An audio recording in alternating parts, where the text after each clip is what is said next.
The film opens at a space station where PhD candidate Kate Dibiasky spots what looks like a comet hurtling towards Earth. She calls in her colleagues to celebrate, including her mentor, Professor Randall Mindy. However, the two soon notice that the comet is far more dangerous than they had anticipated based off the readings they are picking up. Randall and Kate get in touch with several official figures, including Dr. Teddy Oglethorpe, to get the word out that the comet is a planet killer, and in 6 months' time, it will effectively destroy all life on the planet. They attempt to secure a meeting with President Janie Orlean, though the stress of it makes Kate vomit and resort to getting high to cope with her stress. After an unsuccessful night of waiting for Janie's time to free up, Randall, Kate, and Teddy have to wait until the next day to break the news to Janie and her chief in staff, Jason. Despite Randall and Kate playing up the major imminent threat, Janie and Jason don't seem to care much for it and don't think of it as a legitimate threat since their statistics are not at 100% certainty. Because of this, they will not play up the threat of the comet, which Randall has dubbed Comet Dibiasky since Kate first noticed it, and don't view it as a big deal. Kate is seen communicating with her boyfriend, Philip, with whom she has somewhat of a strained relationship since she doesn't want to spend time with his mother, while Randall is married to June, and they have 2 adult sons who live at home.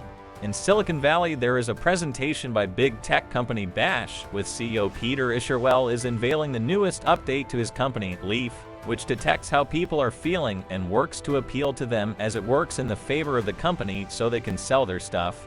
Peter is also shown to be a callous jerk. Randall and Kate manage to score an interview with major television personalities Brie Eventy and Jack Bremer. Before they go on to break the comet story, pop star Riley Beana is up to talk about her highly publicized breakup with fellow musician DJ Cello. The two have a live chat where they reconcile, and Riley accepts Cello's marriage proposal. Afterward, Randall and Kate go on air with Randall managing to maintain his composure, but Kate loses her cool due to Brie and Jack's nonchalance at the situation, and Kate loudly declares to the viewers that they will all fucking die.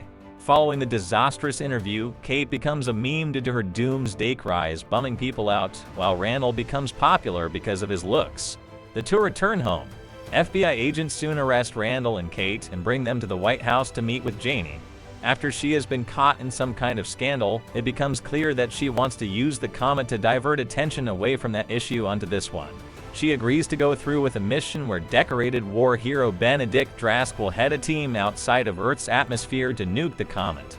As word of the comet's impact and the big mission comes out, Randall begins an affair with Brie since he becomes a recurring guest on the show. The nation watches as Benedict and his team are launched into space in the face of the comet. While in the briefing room where Janie meets with Randall, Kate, Brie, Teddy, and other officials, Peter calls Janie out to tell her something. Moments later, Benedict and his team appear to be retreating from space and begin pulling back toward Earth, effectively aborting the mission. Randall and Kate later meet with Janie and her staff since Peter had determined based on his readings that the comet can provide a great source of wealth and material for the big companies like his own to fuel their products and services, so they are willing to let the comet strike in order to profit off of it. Randall and Kate are both mortified, but Randall becomes sicked into the media circus and becomes a puppet for Bash and the other pro-comet businesses that believe they can profit from the comet.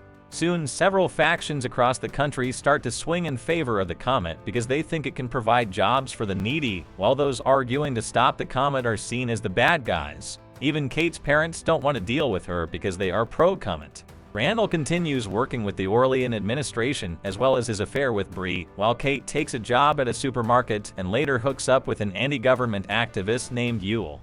June later confronts Randall and Brie for their affair and throws all of his numerous medications at him. After Randall sees that Peter is trying to use Bash drones to mine the comet, he starts to have a change of heart. It culminates with him having a full-on meltdown on Brie and Jack's show, criticizing the Orlean administration, as well as the public's whole reaction to the ordeal. He gets a bag on his head like Kate did when she was apprehended by the FBI, and Brie breaks things off with Randall. Soon, the comet starts to come into Earth's atmosphere. Kate reconciles with Randall and rejoins him along with Yule. Once the rest of the planet becomes aware of the comet, stupid internet trends like the launch challenge become viral, while people on both sides of the political spectrum attempt to capitalize on the frenzy. A movie starring actor Devin Peters also goes into development. Janie and her administration go against Randall's warnings about Don't Look Up and host a concert with Riley and Cello performing a ballad called Just Look Up. While Randall and Kate attempt to gather help from other nations, Janie and her staff pull funding from countries like India, Russia, and China so that they can go ahead and continue their mining mission.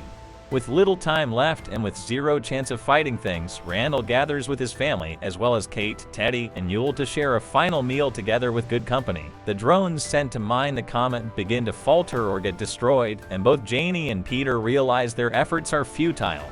Janie calls Randall and tells him that there is room for him and a guest on a shuttle where all the rich folks are gathering to avoid the impact of the comet in cryopods. Randall declines and chooses to stay with his loved ones, although it becomes evident that Janie forgot Jason and is leaving him to his doom. The comet soon clears Earth's atmosphere and hurtles toward the ground.